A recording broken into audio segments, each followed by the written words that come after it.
Bom dia, estamos iniciando mais uma live aqui pela TV Bom Dia, numa parceria com a Unimed Erechim e o Instituto Unimed Erechim. E o tema da nossa live de hoje é extremamente pertinente pelo momento, é o Outubro Rosa. A gente usa o mês inteiro para nós sabermos o que é, mas a importância é que isso seja um trabalho perene e ao longo de todo o ano. Mas o mês de outubro a gente usa para jogar para cima, o pessoal ter a consciência da importância que é esses cuidados. E para conversar sobre esse tema, as mastologistas e ginecologistas, a doutora Clarissa de Castro Campos e a doutora Paula Vendrúsculo Tosatti. Bom dia, doutora Clarissa, seja bem-vinda aqui à TV Bom Dia. Bom dia a todos. Bom dia, doutora Paula, obrigada pela presença.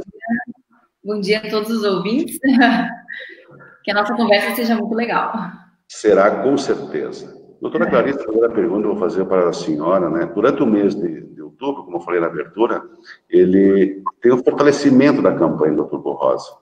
Mas qual é a importância de nós realizar assim, umas conversas preventivas durante esse mês e também fora dele, né? Na verdade, a importância sobre o câncer de mama é dizer que é o câncer mais comum entre as mulheres, né, no Brasil.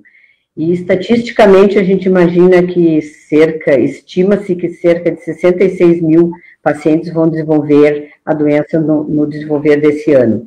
Então, a gente sabe que é uma doença com uma mortalidade muito alta ainda, em torno de 25%.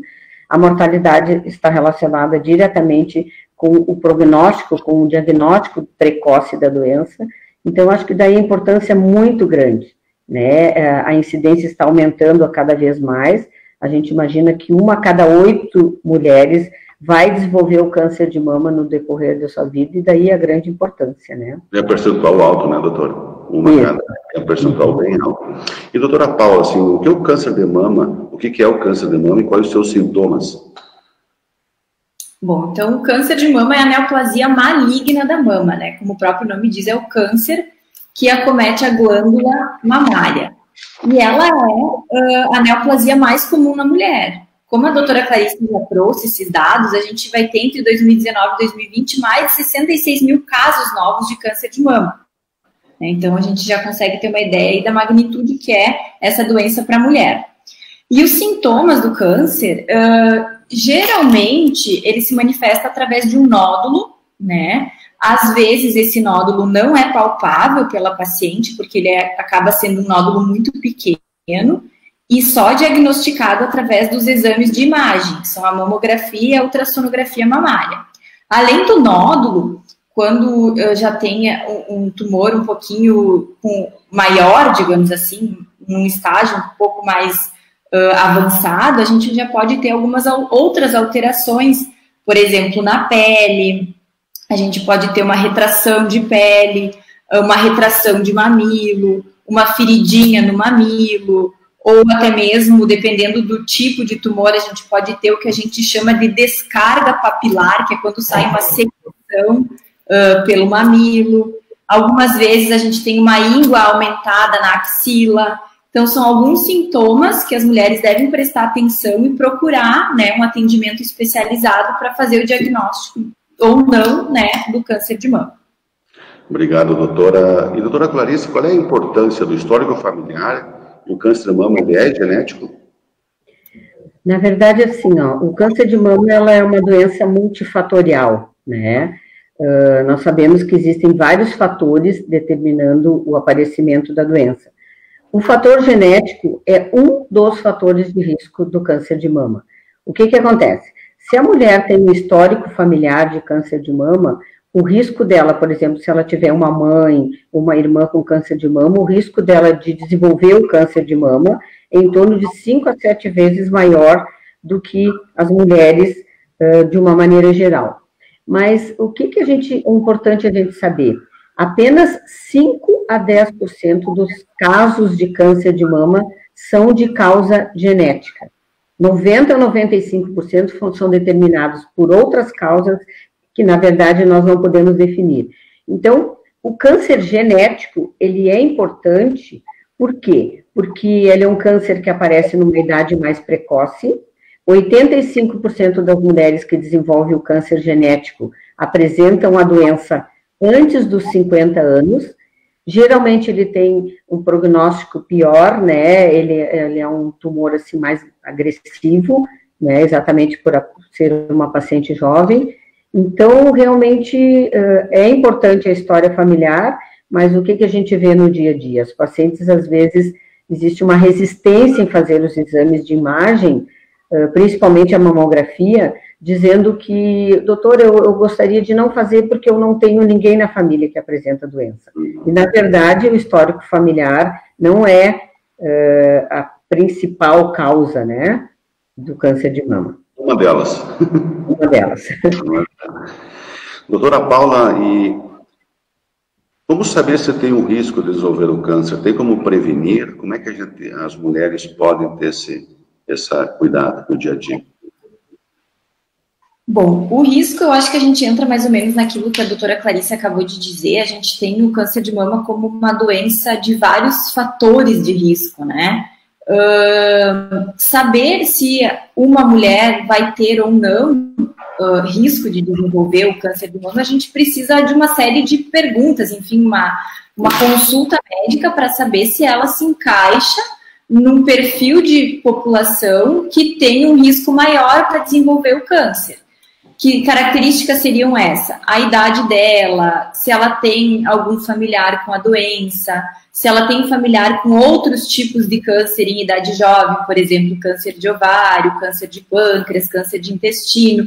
E aí se faz, então, um risco estimado dessa mulher desenvolver um câncer que vai além do risco habitual só pelo fato dela ser mulher.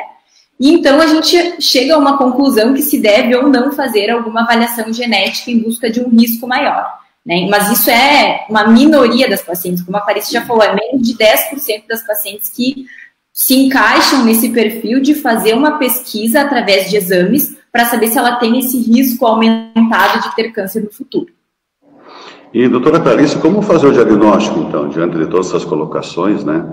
Se eu puder acrescentar um pouquinho do genético, acho que podia só para acrescentar, já existem definidos alguns genes que causam mutações, ou seja, eles estão modificados quando a paciente tem o câncer de mama de causa genética, né, Paula? Então, esses genes, existe o gene BRCA1 e BRCA2, e existe um exame de sangue que pode detectar a mutação desses genes, e quando a mulher, a paciente, apresenta modificação nesses genes, ela chega a ter de 70% a 85% de chance de desenvolver câncer de mama no decorrer da sua vida. Só que esses testes genéticos, eles são definidos para uma população, como a Paula disse, específica. Você tem que ter critérios para solicitar esse exame, você tem que ter mais de 2 familiares de primeiro grau com câncer de mama, mãe e irmã, histórico familiar de câncer de ovário de primeiro grau. Enfim, são critérios para a gente definir, tá? Então, voltando à tua pergunta do diagnóstico, o que a gente sabe? 85% dos casos do diagnóstico de câncer de mama são feitos pela própria paciente, né, através da palpação do nódulo. Só que essa palpação, ela já é um pouco tardia, porque os exames de imagem, eles muitas vezes detectam os exames cerca de 2 anos antes de que esse nódulo seja palpável clinicamente. Então, por exemplo, nós temos o exame realizado pela própria paciente, né, que é o autoexame, que tem uma importância, mas ele faz o diagnóstico um pouco mais tardio. O exame de mamografia, que é o exame padrão ouro para detecção precoce, diagnóstico de câncer de mama. A ultrassonografia, que é um exame complementar, na verdade, existem algumas indicações que provavelmente a gente vai conversar sobre isso, e a ressonância magnética.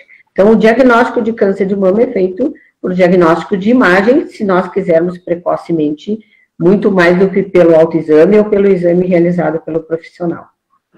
Obrigado, doutor. Mas falando do autoexame, doutora Paula, como a doutora Clarice falou, ele é tardio, mas ele tem a sua importância nesse processo todo?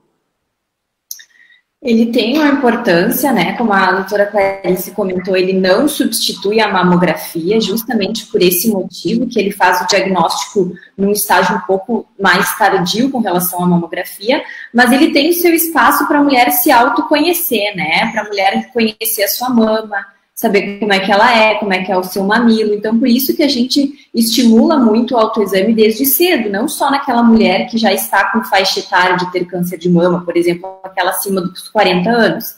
A gente orienta que toda paciente tenha uma rotina de realização do autoexame mamário para se conhecer, para saber e perceber quando tem alguma alteração, então procurar um especialista o mais precocemente possível. Se ela talvez é uma mulher que não realiza o autoexame, essa pequena alteração, que pode ser sutil, pode passar despercebida por ela, se ela não tem esse costume de se autoexaminar, né? Então, a importância do autoexame é essa, da paciente se autoconhecer e perceber precocemente alguma alteração. Mas ele não deve substituir a mamografia e os demais exames de imagem. Perfeito. E, doutora Clarice, qual é a rotina da realização da mamografia? Bom, existem critérios de screening, né, de realização da mamografia definidos pela Sociedade de Mastologia e pela Sociedade de Radiologia. Esses critérios são diferentes do Ministério da Saúde. Então, o que a gente tem definido? Toda mulher entre os 35 e os 40 anos deveria realizar uma mamografia, que nós chamamos de mamografia de base, né? Seria como comparação para as próximas mamografias. Porque nessa idade a mama ela é muito densa, então muitas vezes dificulta a visualização de algum tipo de nódulo. Mas aí ela complementaria também com ultrassom.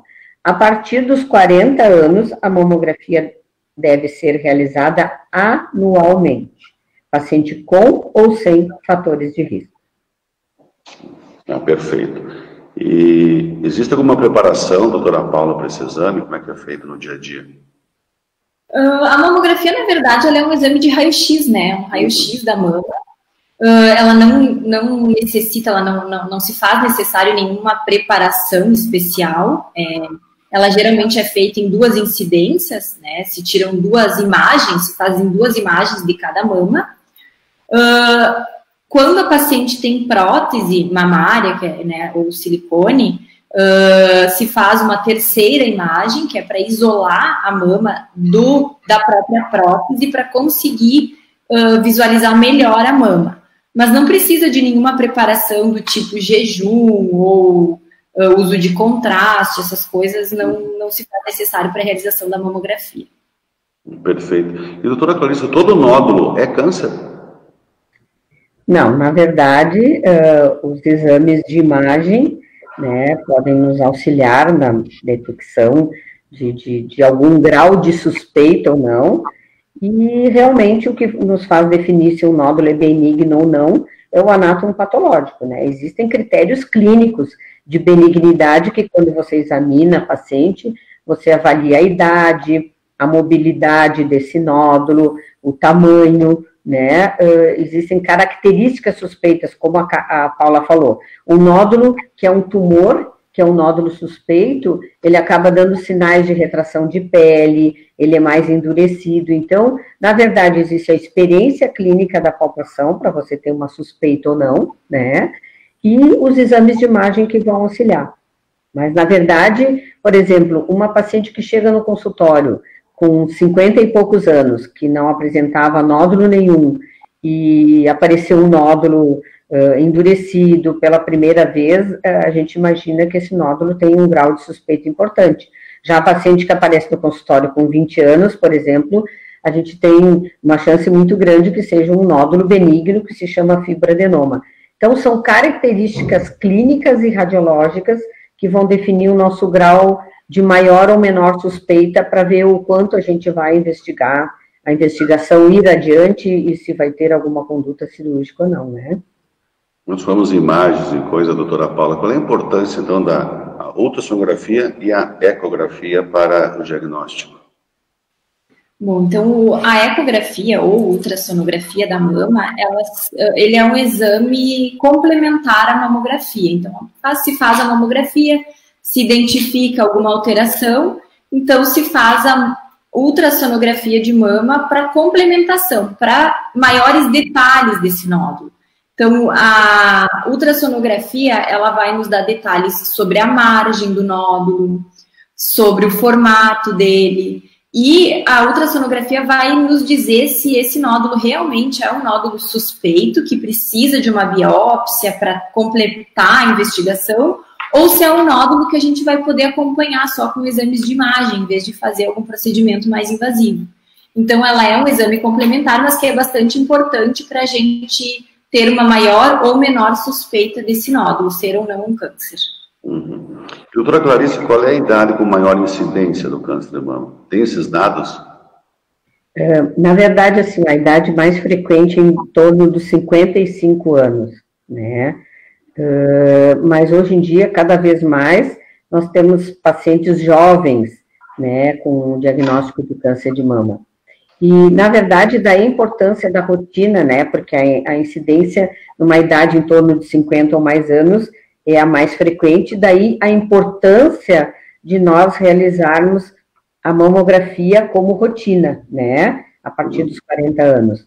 Então, a Paula falou realmente da importância do ultrassom, né, em paciente jovem, mas o exame mais importante realmente para o diagnóstico precoce é a mamografia, né? O que a gente sabe? Existem formas de manifestação de câncer de mama que não tem nenhuma característica clínica, né? Por exemplo, a paciente faz uma mamografia, ela não sente nada, aparece no exame umas microcalcificações. Essas microcalcificações pode ser um tipo de câncer de mama, que se chama carcinoma in situ, né? Ele é muito inicial, então a paciente não precisaria, por exemplo, fazer uma quimioterapia, enfim. Então, daí a grande importância. E tem estudos comprovando, assim, que a mamografia pode diminuir a taxa de mortalidade por câncer de mama em torno de 30%. Então, isso é um dado importante, e ela pode detectar um nódulo, como eu já citei, cerca de 2 anos que ele seja palpável clinicamente. Então, todos os exames de imagem são importantes, e depende da faixa etária da paciente qual que vai se adequar melhor, né? Ou ultrassom, ou mamografia, mas a partir dos 40 anos, nós não podemos abrir mão da realização da mamografia como diagnóstico precoce de câncer de mama. Obrigado, doutora. E sobre a pílula anticoncepcional, ela pode aumentar o risco da doença, doutora Paula? Bom, essa é uma pergunta que a gente tem escutado com bastante frequência, né, doutora Clarice, no consultório. A gente vê que as meninas estão cada vez mais cedo começando o uso da pílula anticoncepcional, então essa é uma pergunta que a gente tem escutado com frequência. O que a gente pode dizer de dados concretos? Assim, existem inúmeros estudos que já tentaram avaliar essa associação de pílula com o câncer de mama. A grande maioria deles não mostrou nenhuma associação. Teve apenas um estudo que mostrou associação, mas foi uma associação muito baixa. E principalmente para aquelas mulheres com mais de 40 anos e que usaram a pílula por mais de 10 anos. Esse estudo mostrou que a cada 8.000 mulheres, uma a mais teve câncer de mama. Então é um risco extremamente baixo. Foi um estudo só contra todos os outros que não mostraram alteração de risco com o uso do anticoncepcional. Então, assim, as recomendações de todas as sociedades médicas é que não se interrompa o uso da pílula por conta de esse suposto pequeno risco aumentado do câncer de mama. Então, porque a pílula tem outros benefícios, né? Então, a gente sempre tem que pesar riscos e benefícios. Claro que uma boa conversa com a paciente, né, vai ajudar a decisão de usar ou não a pílula. Mas, com relação ao medo de risco de câncer de mama com a pílula anticoncepcional, ela não deve ser deixada de usar ou deve ter seu uso interrompido por conta desse risco aumentado. Não tem dado concreto nenhum com relação a isso. E, doutora Clarice, e as gestantes e as lactantes, elas têm cuidados especiais ou é os mesmos normais? Não, na verdade, o que a gente sabe? O ideal seria que a mulher, antes de engravidar, ela fizesse uma boa avaliação clínica da mama e radiológica. Como são geralmente, lógico, pacientes jovens, né, que engravidam, um exame de ultrassom, uma palpação clínica para uma melhor avaliação. Porque nesse período, todas as modificações hormonais mudam muito anatomicamente a mama, né? A mama fica muito difícil de ser palpada, principalmente na lactação. Você pode confundir um nódulo com uma área que ficou mais leite, enfim, engurgitado ou algum sintoma. Então, eu acho que essas pacientes têm que ter o cuidado dobrado. Na palpação, nós tivemos alguns casos, né, eu e a Paula, de pacientes gestantes com câncer de mama, de pacientes que estavam amamentando, pouco tempo de amamentação com câncer de mama. Então, provavelmente esse câncer apareceu ou durante a gestação, ou até um pouco antes, né? Então, realmente, nesse período, é muito difícil a avaliação da mama. Então, o ideal seria que a paciente examinasse bem antes de engravidar. Claro que nós não vamos ter nenhuma segurança que não vai desenvolver no decorrer da gravidez e da amamentação. Não é comum, o câncer de mama realmente é raro durante esse período, mas acontece, realmente acontece. E realmente é muito difícil de lidar com isso, né? Tanto para nós quanto para o paciente, para os familiares, enfim. E doutora Paula, então tem várias perguntas, uma delas é, pós-menopausa, com uso de hormônios, isso pode aumentar o risco do câncer de mama? Infelizmente, essa é uma resposta positiva. A terapia de reposição hormonal, a gente já sabe que ela aumenta o risco de câncer de mama, mas o uso dela vai aumentar, e isso vai estar na dependência de quanto tempo a paciente vai usar a terapia de reposição hormonal e com que idade ela vai começar essa reposição hormonal. A gente sabe que quanto antes na menopausa a gente começa a reposição e quanto menos tempo a gente usar a reposição hormonal, menor vai ser o risco. O que se sabe é que se a gente usa por mais de 5 anos, aí é que a gente tem um aumento do risco do câncer de mama. E também se a gente inicia essa reposição com mais de 10 anos da menopausa. Por exemplo, uma mulher entrou na menopausa com 48 e só lá com 58 vai começar a reposição hormonal. Essa mulher também está sob maior risco do que se ela tivesse começado lá no início da menopausa com 48, 49 anos. Mas esse risco maior, ele sim existe na reposição hormonal. A medicina, a tecnologia, ela vem dando uma melhor qualidade de vida para os pacientes. Nesse caso específico, doutora Clarice, nós tivemos muito avanço nos últimos anos? Na verdade, sim, muito avanço, e eu realmente acompanhei muitas mudanças, né? Então, às vezes, digo para a paciente, antigamente eu começo a pensar, não sou tão velha assim, mas é antigamente mesmo, né? Tem muitos anos, né? E nesse período, realmente, nós tivemos muitas mudanças. Mudaram tratamentos cirúrgicos, técnicas cirúrgicas, cada vez mais a gente tenta fazer a não retirada da mama, conservar a mama com técnicas, muitas vezes, que nós chamamos de técnicas oncoplásticas, que é, na verdade, você está combinando uma cirurgia oncológica, dando uma melhor resposta, um melhor resultado estético para a paciente. Nós tivemos, assim, muitas mudanças em termos de novas drogas, em termos de exames de diagnósticos, né? Isso interfere no tratamento, porque vai ser um tratamento num diagnóstico mais precoce.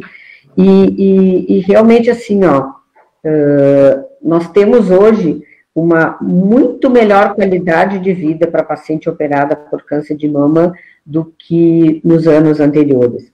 Uma das coisas que avançou muito também foi a respeito do tratamento da axila, né, o tratamento cirúrgico da axila.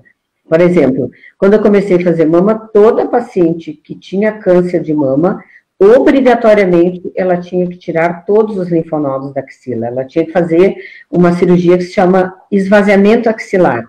Isso repercute na qualidade de vida dela, porque depois ela não vai poder mais, por exemplo, tirar a cutícula, medir a pressão naquele braço operado.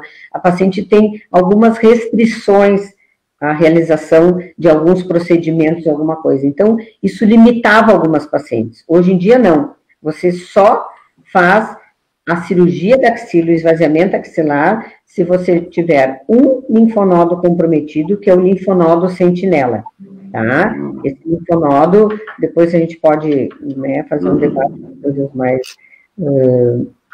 objetivas, em função disso. É uma técnica relativamente simples de identificação, existem duas técnicas, mas uma é bem simples. Então, isso nos deu uma mudança de qualidade de vida do paciente e de uma autoestima, assim, pós-tratamento muito grande. Mudou muito a cirurgia, tanto na mama quanto na região da axila.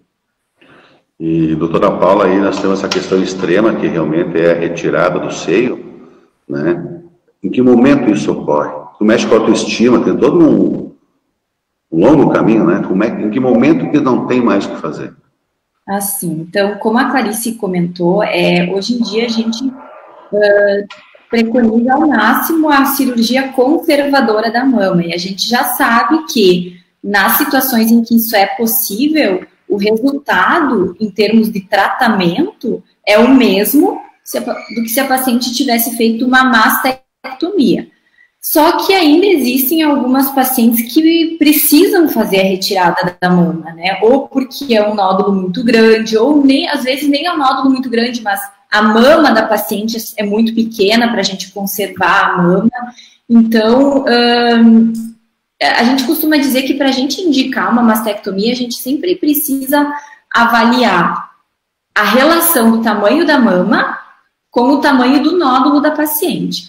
Se esse nódulo é grande pro tamanho da mama da paciente, a gente acaba tendo que indicar uma mastectomia para fazer uma cirurgia com segurança e não deixar nenhuma célula tumoral. Mas hoje em dia eu acho que é interessante a gente falar que cada vez mais a gente está indicando a quimioterapia antes da cirurgia. Por quê? Porque essa quimioterapia ela consegue diminuir o tamanho do nódulo. Então, uma paciente que inicialmente teria indicação de mastectomia, ela fazendo a quimioterapia antes da cirurgia, ela acaba reduzindo esse nódulo e essa cirurgia que era uma mastectomia acaba sendo uma cirurgia conservadora da mama. Então, a quimioterapia antes da cirurgia, ela tem nos ajudado muito a gente conseguir conservar a mama. Mas tem aquelas pacientes que mesmo com a quimioterapia, ou elas não têm uma boa resposta, ou é um tumor um pouquinho mais agressivo e a gente acaba tendo que indicar a retirada da mama mesmo assim. Mas daí eu acho que a gente vai acabar comentando depois, existe hoje a possibilidade da reconstrução mamária, né? Que daí as pacientes acabam com a sensação de mutilação. Essa questão da reconstrução, doutora Clarice, após a retirada existe um tempo de espera? Pode ser imediata? Como é que é o procedimento? Na verdade, a reconstrução mamária é uma cirurgia que veio a dar, assim, um ganho emocional, né, psicológico muito grande para a paciente. É muito difícil a mulher aceitar que perdeu a mama. Hoje em dia, as cirurgias, as mastectomias, são cirurgias que a gente chama poupadoras de pele. Muitas vezes nós temos a conservação da areola do mamilo, que é a referência para a mama, né? Então, a paciente não perde aquela referência. E essa reconstrução, o ideal seria que ela fosse feita imediatamente após a retirada da mama. Existem várias técnicas de reconstrução, e o ideal do tempo é exatamente porque quando você tira o tecido da mama, você fica com aquele espaço, com aquela pele, com aquele mamilo já adequado para você colocar uma prótese ou um expansor, né? Então, tecnicamente é melhor para o cirurgião, né? Porque ele vai ter mais pele para você adequar a reconstrução. Porque quando você faz uma reconstrução tardia, por exemplo, foi programado para uma paciente fazer uma mastectomia, e ela vai fazer reconstrução 1 ano depois, ou enfim. É retirado mais pele, é retirada a areola e mamilo, e depois você não tem a chance, muitas vezes, de expandir essa pele para ficar uma mama proporcional a outra mama, né? Então, tecnicamente, a reconstrução deve ser feita imediata, né? Nós temos tido, assim, ótimos resultados, com ganho muito importante para o paciente.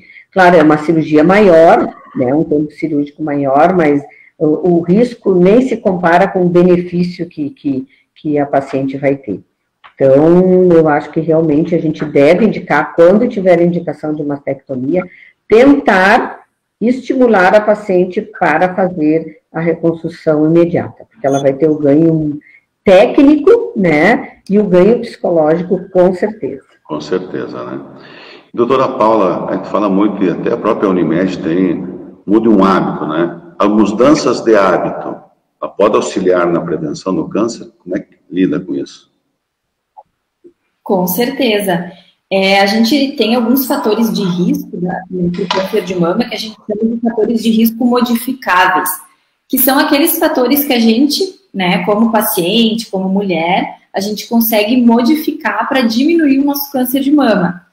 E aí entram todos os hábitos de vida, todos os fatores de hábitos de vida saudáveis. A gente sabe que o alcoolismo, o consumo de bebida alcoólica aumenta o risco de câncer de mama, que a obesidade aumenta o risco do câncer de mama. Então, fazer exercícios regularmente, manter um peso adequado, evitar o consumo de bebida alcoólica, evitar o tabagismo, evitar o sedentarismo.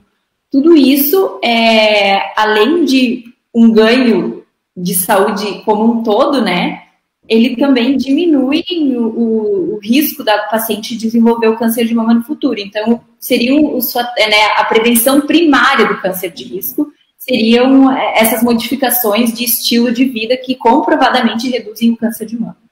E sem contar que acaba melhorando outras questões, não é só o câncer de mama, para outras doenças, para tudo, né? Isso aí. Doutora Clarice, para as mulheres que estão nos assistindo, com relação ao diagnóstico e à prevenção do câncer de mama, relacionado com as chances de cura. Hoje, ela melhorou a chance de cura hoje com a evolução? Bom, realmente, como a doutora Paula citou, os fatores em relação à prevenção estão relacionados aos fatores de risco, né? Em relação ao câncer de mama, a grande importância realmente é o diagnóstico precoce, né? E, infelizmente, nós só conseguimos o diagnóstico precoce através de exames de imagem, né? É muito difícil pela palpação nós percebemos um nódulo, por exemplo, 1 centímetro ou menos, né? E as chances de cura estão relacionadas diretamente ao tamanho da lesão, né?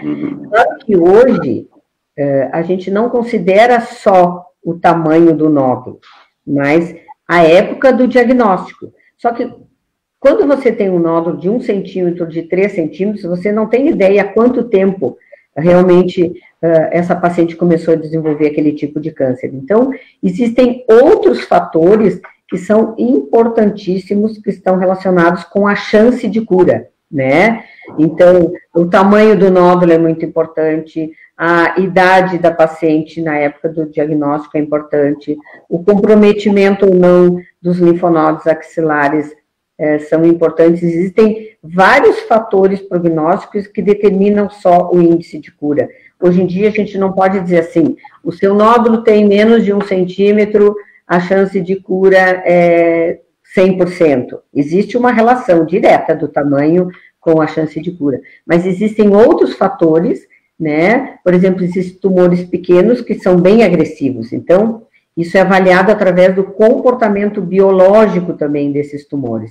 Então, muita coisa mudou, mas o que é importante para nós, na prática, né, para nós profissionais e para o paciente, é realmente nós termos um diagnóstico precoce. Então, você tem que fazer, não lembrar que tem mama só em outubro rosa, né, realmente fazer os exames de rotina, avaliação, como faz avaliação ginecológica anual, né, fazer também da mama, que aí está a importância realmente, a chance de cura está relacionada diretamente com o diagnóstico precoce da lesão. Doutoras, nós estamos chegando no final da nossa live, 34 minutos, viu como passa rápido, né? Bastante assunto. Mas eu queria deixar as senhoras à vontade para alguma consideração final, doutora Paula.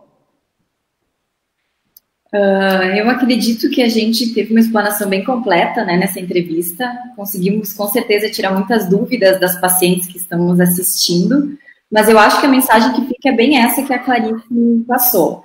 É imprescindível o autoexame para autoconhecimento, é imprescindível a mamografia, a ultrassonografia, quando chega a idade dos 40 anos, porque é fazendo o rastreamento que a gente consegue fazer diagnóstico precoce, e quanto mais cedo a gente faz diagnóstico, maior são as chances de cura para o paciente.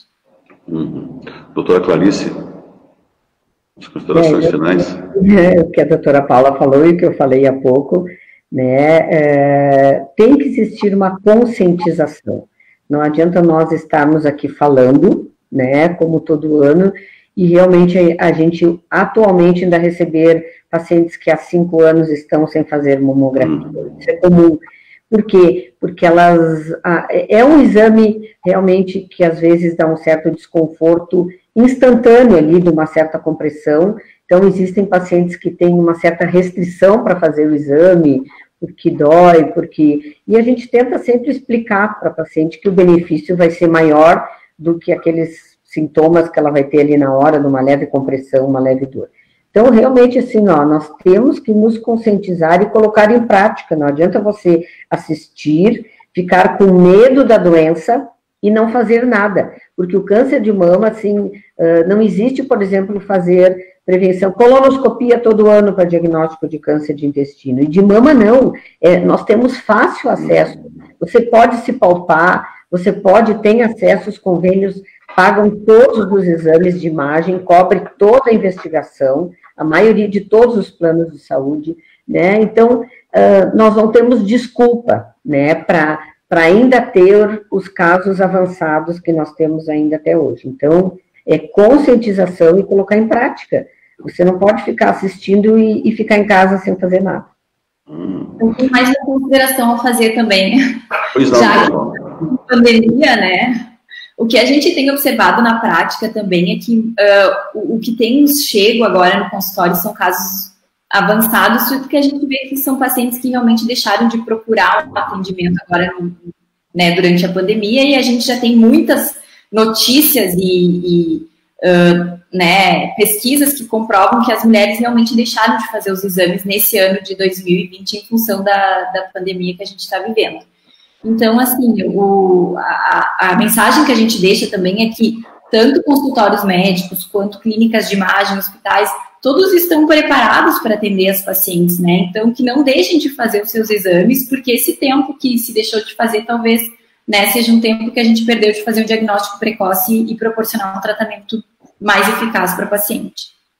É muito bem lembrado isso, doutora Paula, que a gente viu vários médicos nas suas especialidades aqui, que diminuiu muito a busca por exames e diagnósticos e biópsias, que acaba futuramente vai estourar, daqui a pouco os índices lá no futuro podemos ter algumas surpresas desagradáveis, né, em várias áreas da saúde. Doutoras, muito obrigado pela disponibilidade do tempo, estar aqui conosco nessa manhã TV Bom Dia, estamos sempre à disposição. Muito obrigado. Obrigada. Nós que agradecemos. Obrigada. E assim chegamos ao final da live numa parceria da TV Bom Dia com a Unimed e o Instituto Unimed Erechim. E na próxima quarta-feira, às 10 horas, mais um tema aqui para vocês.